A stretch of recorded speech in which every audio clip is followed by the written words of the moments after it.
பல்லு இப்போதான் ரீசெண்டாக எடுத்த பிறகு வலி இருந்துகிட்டே இருக்கே, எதனாலன்னு கேட்குறீங்களா? வாங்க, இது பேர் தான் ட்ரைசாக்கெட். ட்ரைசாக்கெட் பற்றி பார்க்கலாம். வாங்க வீடியோக்குள்ளே போகலாம்.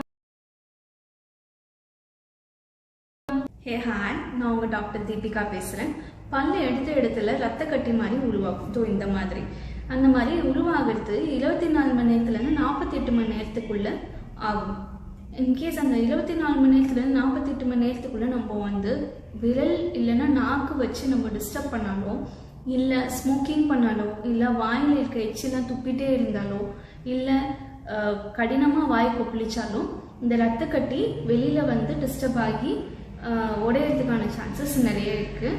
திருப்பி மீண்டும் அந்த ரத்த கட்டி உருவாகிறது ரொம்ப கடினம். ஸோ அதனால தான் உங்களுக்கு பெயின் வந்துட்டே இருக்குது. பெயின் வராமல் இருக்கணும்னா ப்ரீவியஸாக ஒரு வீடியோ போட்டிருக்கேன் நான், பல்லு எடுத்த பிறகு என்ன பண்ணணும் என்ன பண்ணக்கூடாதுன்னு. அந்த வீடியோவை நீங்கள் இன்னும் பார்க்கல அப்படின்னா போய் செக் பண்ணி பாருங்கள். தேங்க்யூ ஃபார் வாட்சிங்.